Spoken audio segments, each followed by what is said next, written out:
আসসালামু আলাইকুম রহমতুল্লাহি ওবারাকাতু।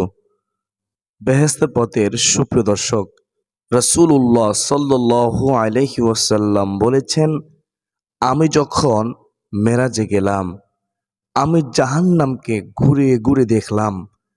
আমি দেখলাম জাহান্নামের মধ্যে যারা বেশি জাহান্নামী হয়েছে অধিকাংশই হলো নারীর দল। নবীজি সাল্লাল্লাহু আলাইহি ওয়াসাল্লাম দুনিয়াতে এসে সব নারীদেরকে সতর্ক করেছেন।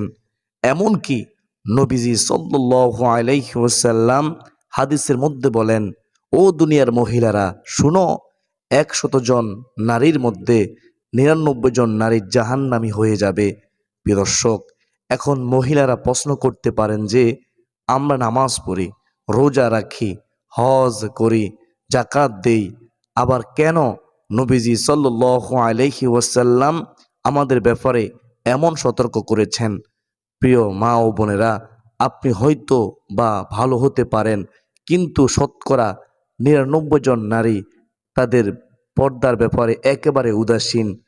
তো আজকের ভিডিওতে আমরা এমন 13টি আমল সম্পর্কে কথা বলবো, যদি কোনো নারী এই 13টি আমল সব সময় করতে পারে অথবা প্রত্যেক ফরজ সালাতের পর করতে পারে, ইনশাআল্লাহ আল্লাহ রাব্বুল আলামিন তাকে জান্নাতি মহিলা বানিয়ে দিবেন ইনশাআল্লাহ। প্রিয় দর্শক, নারীদের মান, নারীদের সম্মান অনেক অনেক বেশি। এই নারীদের গর্ভ থেকে কত বড় বড় আল্লাহ তাআলার ওলি দুনিয়াতে এসেছেন। এমনকি মায়ার নবী রাসূলুল্লাহ সাল্লাল্লাহু আলাইহি ওয়াসাল্লামও এসেছেন। তো আজকের ভিডিওতে এই 13টি আমল সম্পর্কে কথা বলবো ইনশাআল্লাহ। আমার বিশ্বাস এই 13টি আমল সবাই করবে ইনশাআল্লাহ। তো চলুন একে একে প্রত্যেকটি আমলের সাথে পরিচয় করিয়ে দেই। 1 নম্বর যে আমলের কথা বলবো সে আমলটি হলো, ও মা ও বোনেরা শুনুন, আপনার ঘরের দুয়ারে যদি কোনো একজন ভিক্ষুক যায়, যদি ওই ভিক্ষুক গিয়ে বলে, ও মা ও বাবা আমাকে আল্লাহর ওয়াস্তে কিছু দান করো, আপনি তাকে অবশ্যই দান করবেন। এটুকু কথা রাখুন, আপনি তাকে অবশ্যই দান করবেন। যদি আপনার ঘরে কিছু নাও থাকে তারপরে হলেও আপনি তার সাথে হাসি মুখে একটি কথা বলে দিবেন, যাতে যাতে করে তার মনটা খুশি হয়ে যায়। শুনুন, আপনার কথার দ্বারা যদি আরেকজনের মনে খুশি হয় তাহলে আল্লাহ তাআলাও সন্তুষ্ট হয়ে যায়। সুবহানাল্লাহ, আল্লাহু আকবার। নবীজি সাল্লাল্লাহু আলাইহি ওয়াসাল্লামের শিক্ষা হলো, তোমার ঘরের সামনে যদি কোনো ভিক্ষুক গিয়ে হাত পাতে, যদি সে বলে আমাকে কিছু দান করো আল্লাহর ওয়াস্তে, তাহলে তুমি তাকে ফিরিয়ে দিও না। যদি তোমার ঘরে কিছু নাও থাকে তারপরে হলেও তার সাথে একটু হাসি মুখে কথা বলে দিও, তার মনটাকে আনন্দময় করে দিও। সুবহানাল্লাহ, আল্লাহু আকবার। হাসরের ময়দানে আল্লাহ রব্বুল আলামিন কিছু বান্দা বান্দিকে বলবেন, ও আমার বান্দা বান্দি, দুনিয়াতে আমি তোমার কাছে কিছু খানা চাইছিলাম, তুমি আমাকে দাও নাই। তোমার ঘরের সামনে থেকে আমাকে তাড়িয়ে দিয়েছ, কেন তুমি আমাকে দিলা না? ওই বান্দা বান্দি বলবে, আল্লাহ আপনার তো কিছুর অভাব নেই, আপনাকে তো কোনোদিন দেখলাম না যে আপনি আমার ঘরের সামনে গিয়ে আমার কাছে কিছু চেয়েছিলেন। তখন রব্বুল আলামিন বলবেন, ও আমার বান্দা বান্দি, দেখো তো এই ভিডিওগ্রাফির মধ্যে, দেখো এই দেখো, অমুক দিন তোমার কাছে আমার একজন গরিব বান্দা তোমার কাছে কিছু চেয়েছিল, তুমি তাকে দাও নাই, তুমি তাকে দূর করে দিয়েছ, তাড়িয়ে দিয়েছ। ও বান্দা বান্দি শুনো, তুমি যদি তাকে সেই দিন দিতে, তাহলে আমি আল্লাহ ধরে নিলাম যে তুমি আমাকেই দিয়েছ। সুবহানাল্লাহ, তুমি কেন তাকে ফিরিয়ে দিলে? যদি তুমি তাকে দিতে তাহলে আমি আল্লাহকেই দেওয়া হতো। সুবহানাল্লাহ, আল্লাহু আকবার। তাই বেহেশতের পথে সুপ্রিয় দর্শক, দুনিয়াতে আমাদের ঘরের দুয়ারে যদি কোনো ভিক্ষুক আসে তাকে ফিরিয়ে দিব না।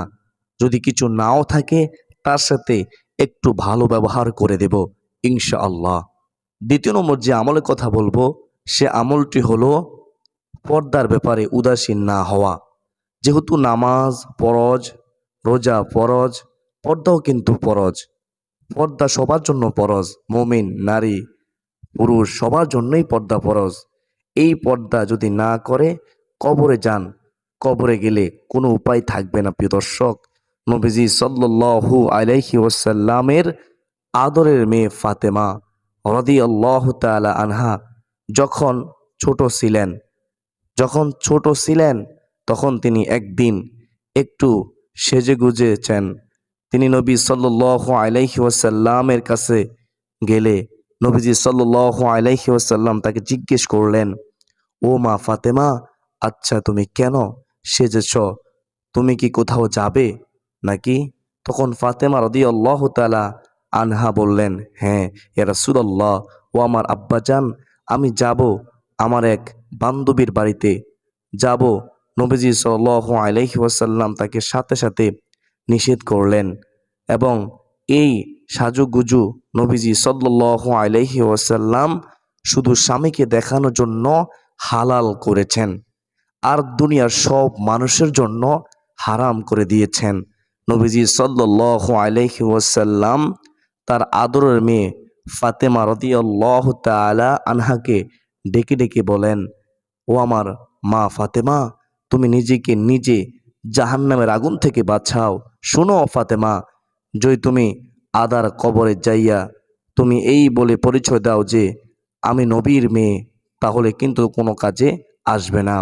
ও মা ফাতেমা, দুনিয়ায় জীবিত থাকা অবস্থায় তুমি আমল করিয়া কবরের মধ্যে যাও, তাহলে তুমি নাজাত পেতে পারবে, না হলে কোনো রক্ষা নাই। প্রিয় দর্শক, নবীজির মেয়ে ফাতেমা রাদিয়াল্লাহু তাআলা আনহার ব্যাপারে যদি নবীজি এমন কঠিন কথা বলতে পারে, তাহলে আমাদের ব্যাপারে নবীজি কত কঠিন হতে পারে একবার ভেবে দেখুন। প্রিয় দর্শক, ইনশাআল্লাহ পর্দার ব্যাপারে উদাসীন হব না ইনশাআল্লাহ। তৃতীয় নম্বর যে আমলের কথা বলবো সে আমলটি হলো এই দোয়াটা সব সময় বেশি বেশি পাঠ করবেন। রদিতু বিল্লাহি রব্বাও ওয়াবিল ইসলামি দীনাও ওয়াবি মুহাম্মাদিন নাবিয়্যাও ওয়া রাসূলা। অর্থাৎ আমি আল্লাহ তাআলাকে রব হিসেবে, ইসলামকে ধর্ম হিসেবে, নবী মুহাম্মদুর রাসূলুল্লাহ সাল্লাল্লাহু আলাইহি ওয়াসাল্লামকে নবী ও রাসূল হিসেবে পেয়ে সন্তুষ্ট। যে ব্যক্তি এই কথাটুকু বলতে পারবে তার জন্য জান্নাত অবধারিত হয়ে যাবে। সুবহানাল্লাহ। তাই আমরা বেশি বেশি করে পড়ব এই দোয়াটি, রদিতু বিল্লাহি রব্বাও ওয়াবিল ইসলামি দীনাও ওয়াবি মুহাম্মাদিন নাবিয়্যাও ওয়া রাসূলা। ইনশাআল্লাহ আল্লাহ রাব্বুল আলামিন আমাদেরকে অবশ্যই নেক হায়াত দান করবেন ইনশাআল্লাহ আযা ওয়া জাল্লা। 4 নম্বর যে আমলের কথা বলবো সে আমলটি হলো, আচ্ছা যখনই অজু করে ঘরের মধ্যে প্রবেশ করবেন, সাথে 2 রাকাত তাহিয়াতুল ওযু সালাত আদায় করবেন। নবীজি সাল্লাল্লাহু আলাইহি ওয়াসাল্লাম যখন মেরাজে গিয়েছেন তখন তিনি জান্নাতকে ঘুরে ঘুরে দেখলেন। তিনি দেখলেন জান্নাতের মধ্যে কার যেন পায়ের হাঁটার আওয়াজ পাওয়া যায়। নবীজি জিব্রাইল আলাইহিস সালামকে জিজ্ঞাসা করলেন, ওহে জিব্রাইল, জান্নাতে তো কাউকে দেখতে পাচ্ছি না আমি, কিন্তু কে এমন ঠকঠক করে হাঁটতেছে? নবীজি সাল্লাল্লাহু আলাইহি ওয়াসাল্লামের কথার জবাবে জিব্রাইল আলাইহিস সালাতু ওয়াসাল্লাম বললেন, ও নবী, এটা হলো আপনার প্রিয় আদরের সাহাবী বেলাল রাদিয়াল্লাহু তাআলা আনহু। নবীজি সাল্লাল্লাহু আলাইহি ওয়াসাল্লাম তখন বড় আশ্চর্য হয়ে গেলেন। আশ্চর্য হইয়া তিনি বললেন, বেলাল কি এমন আমল করেছে যে আমলের কারণে আল্লাহ তাআলা তাকে এমন মর্যাদা দিয়েছেন? নবীজি সাল্লাল্লাহু আলাইহি ওয়াসাল্লাম দুনিয়াতে এসে বেলাল রাদিয়াল্লাহু তাআলা আনহুকে ডেকে ডেকে জিজ্ঞাসা করলেন, ও বেলাল, কি এমন আমল তুমি করেছ যে আমলের কারণে আল্লাহ তোমাকে এমন মর্যাদা দিয়েছে? বেলাল রাদিয়াল্লাহু তাআলা আনহু তখন বললেন, ইয়া রাসূলুল্লাহ, ইয়া হাবিবাল্লাহ নবী গো, এমন কোনো আমল নেই, তবে একটি আমল আমি করেছি। আমি যখনই অজু করে মসজিদে যাইতাম, সাথে সাথেই 2 রাকাত সলাতুত তাহিয়াতুল ওজুর নামাজ আদায় করতাম। নবীজি সাল্লাল্লাহু আলাইহি ওয়াসাল্লাম বলেন, ও বেলাল, আল্লাহ পাক তোমাকে এই আমলের বরকতেই এমন মর্যাদা দান করেছেন। সুবহানাল্লাহ। তো শুধু মহিলাদের জন্য বুঝি না, পুরুষরাও ইনশাআল্লাহ যখন মসজিদে প্রবেশ করবেন 2 রাকাত তাহিয়াতুল ওজু সালাত আদায় করবেন। মা ও বোনেরা যখন নামাজের মুসল্লায় যাবেন সর্বপ্রথম 2 রাকাত তাহিয়াতুল ওজু সালাত আদায় করবেন ইনশাআল্লাহ। 5 নম্বর যে আমলের কথা বলবো সে আমলটি হলো নবীজি সাল্লাল্লাহু আলাইহি ওয়াসাল্লাম তিনি বলেন, কোনো ব্যক্তি যদি সূরাতুল ইয়াসিন শুধু একবার পাঠ করতে পারে, আল্লাহ পাক তাকে পবিত্র কুরআনুল কারীম 10 বার খতম করার সমান সওয়াব দিয়ে দিবেন। সুবহানাল্লাহ, আল্লাহু আকবার। বেহেশতের পথে সুপ্রিয় দর্শক, কি বললাম? যদি কোনো ব্যক্তি সূরাতুল ইয়াসিন শুধু একবার পাঠ করে, আল্লাহ রব্বুল আলামিন পবিত্র কুরআনুল কারীম 10 বার খতম করার সমান সওয়াব দান করবেন। সুবহানাল্লাহ, আল্লাহু আকবার। দেখুন বেহেশতের পথে সুপ্রিয় দর্শক, আল্লাহর কাছে কোনো জিনিসের অভাব নেই, শুধু আমরা চাইতে পারি না, এজন্যই আমরা পাই না। যদি আমরা চাইতে পারতাম সুন্দর মতো, অবশ্যই আমরা পেয়ে যেতাম ইনশাআল্লাহ। তো অবশ্যই সূরাতুল ইয়াসিন যদি আমরা একবার পাঠ করতে পারি, আল্লাহ রব্বুল আলামিন 10 বার কুরআনুল কারীম খতম করার সমান সওয়াব দিয়ে দিবেন। এখন আমরা জানবো 6 নম্বর যে আমলের কথা বলবো সে আমলটি হলো প্রত্যেক ফরজ নামাজের পর আয়াতুল কুরসি পাঠ করবেন বিশ্বাস রেখে। নবীজি সাল্লাল্লাহু আলাইহি ওয়াসাল্লামের একজন প্রিয় সাহাবী যার নাম ছিল আবু উমামা রাদিয়াল্লাহু তাআলা আনহু, নবীজির ওই প্রিয় সাহাবী বলেন, আমি নবীজি সাল্লাল্লাহু আলাইহি ওয়াসাল্লামের পবিত্র জবান মোবারক থেকে শুনেছি যে যদি কোনো ব্যক্তি প্রত্যেক ফরজ সালাতের পর আয়াতুল কুরসি পাঠ করে, তার জন্য জান্নাতে যাওয়ার জন্য কোনো বাধা থাকবে না, শুধু একটা বাধাই থাকবে, সেটা হলো মৃত্যু। যখনই সে মৃত্যুবরণ করবে সাথে সাথেই সে আল্লাহর জান্নাতে চলে যাবে। সুবহানাল্লাহ, আল্লাহু আকবার। বেহেশতের পথের সুপ্রিয় দর্শক, যদি জান্নাতে যেতে চান, যদি চান জান্নাতের বাসিন্দা হতে, তাহলে অবশ্যই প্রত্যেক ফরজ সালাতের পর আয়াতুল কুরসি পাঠ করবেন মোহাব্বতের সাথে, তাহলে মৃত্যুর পর সাথে সাথে জান্নাতে চলে যেতে পারবেন ইনশাআল্লাহ। এখন আপনি প্রশ্ন করতে পারেন যে আয়াতুল কুরসি কোনটা? চলুন আয়াতুল কুরসির কথা শুনিয়ে দেই।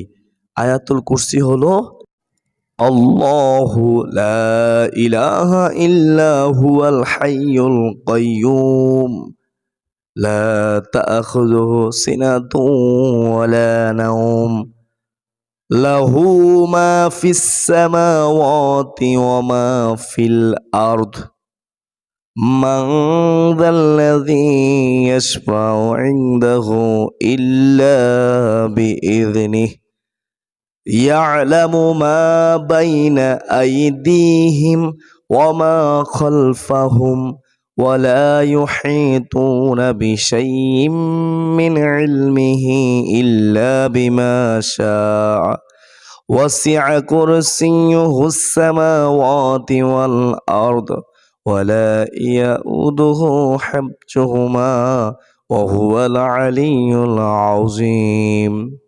বেহেশতের পথে সুপ্রিয় দর্শক, এটাই হলো সেই আয়াতুল কুরসি। কোনো ব্যক্তি যদি প্রত্যেক ফরজ সালাতের পর আয়াতুল কুরসি পাঠ করে আর সে মৃত্যুর পর সাথে সাথে আল্লাহর জান্নাতে চলে যাবে। তাই প্রিয় দিনী মা ও বোনেরা, এই আমলটি অবশ্যই করার মতো চেষ্টা করবেন ইনশাআল্লাহ। তারপরের যে 6 নম্বর আমলের কথা বলবো, নবীজি সাল্লাল্লাহু আলাইহি ওয়াসাল্লাম বলেন, তোমরা যদি একবার সূরাতুল ইখলাস পাঠ করো, তাহলে আল্লাহ রাব্বুল আলামিন 10 পারা কুরআনুল কারীম খতম করার সমান সওয়াব দিয়ে দিবে।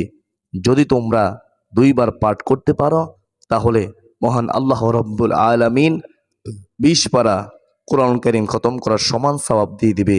যদি তোমরা 3 বার পাঠ করতে পারো, তাহলে আল্লাহ রাব্বুল আলামিন সম্পূর্ণ কুরআনুল কারীম খতম করার সমান সওয়াব দিয়ে দিবে। সুবহানাল্লাহ, সূরাতুল ইখলাসের এতটাই দাম। তো চলুন একবার পড়ে নেই। আউযু বিল্লাহি মিনাশ শাইতানির রাজীম। বিসমিল্লাহির রহমানির রহিম। কুল হুয়াল্লাহু আহাদ, আল্লাহুস সামাদ, লাম ইয়ালিদ ওয়া লাম ইউলাদ ওয়া লাম ইয়াকুল লাহু কুফুয়ান আহাদ।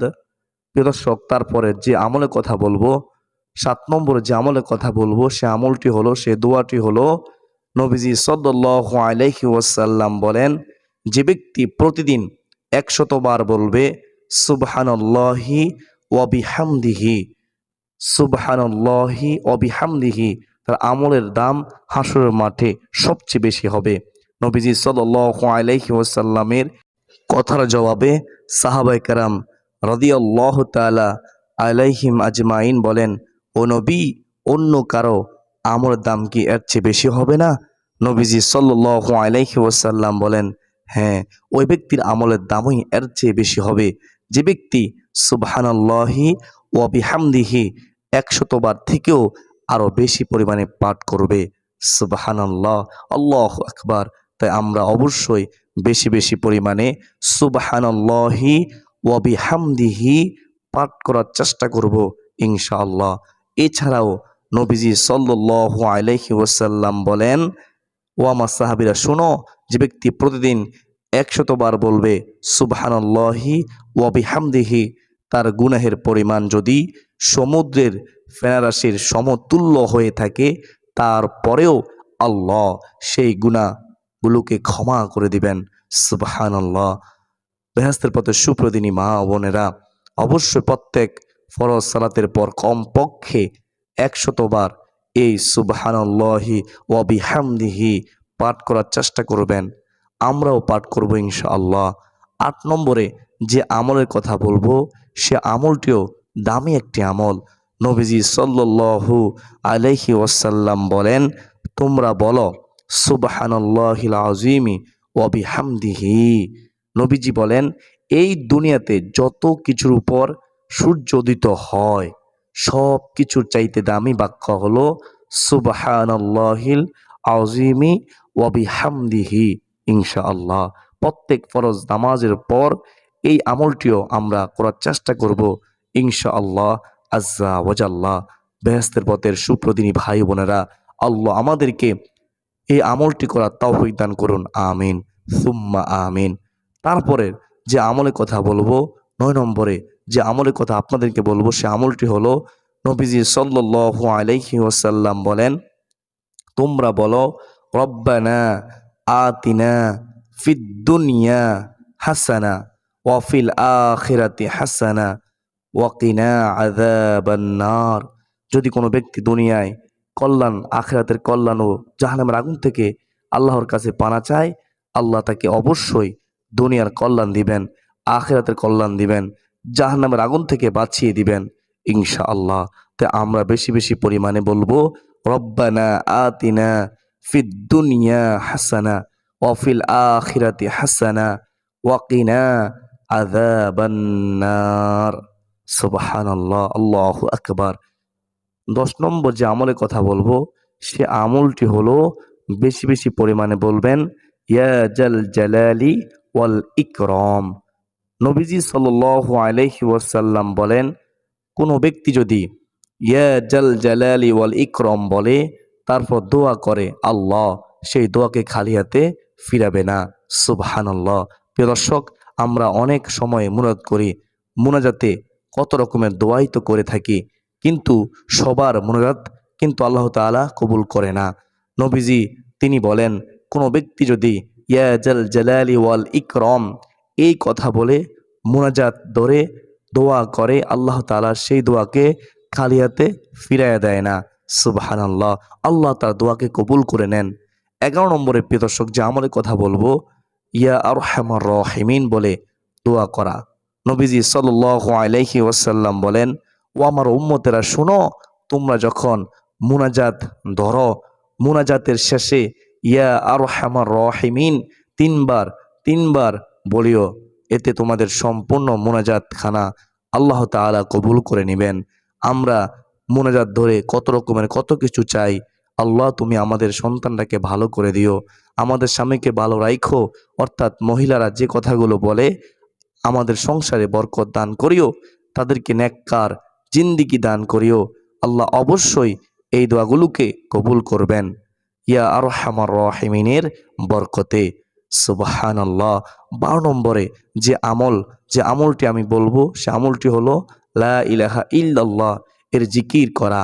নবীজি সাল্লাল্লাহু আলাইহি ওয়াসাল্লাম বলেন, যার জীবনের শেষ কথা হবে লা ইলাহা ইল্লাল্লাহ সে জান্নাতি হবে। সুবহানাল্লাহ, আল্লাহু আকবার। নবী মূসা আলাইহিস সালাতু ওয়াসাল্লাম বলেন, ও আল্লাহ, আপনি আমাকে এমন একটি বাক্য অথবা কালিমা শিক্ষা দেন যে বাক্য দিয়ে যেন আমি আপনাকে ডাকতে পারি, ওই বাক্যটি যেন অনেক বেশি দামি হয়।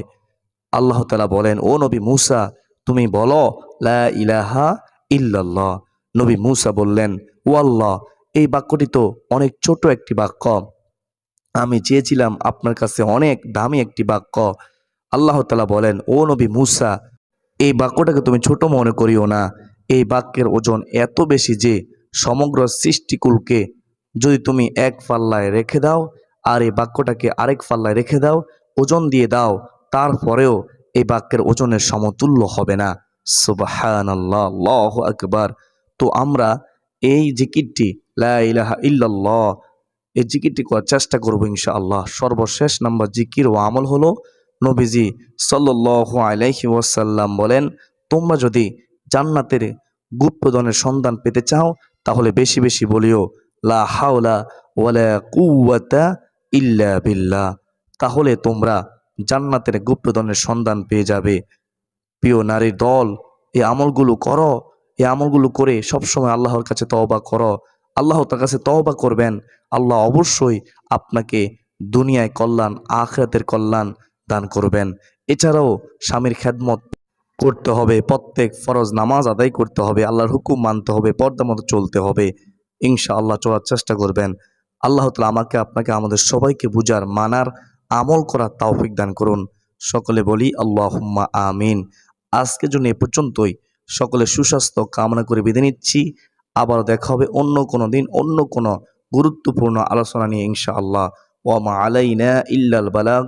আসসালামু আলাইকুম ওয়া রাহমাতুল্লাহি ওয়া বারাকাতুহু।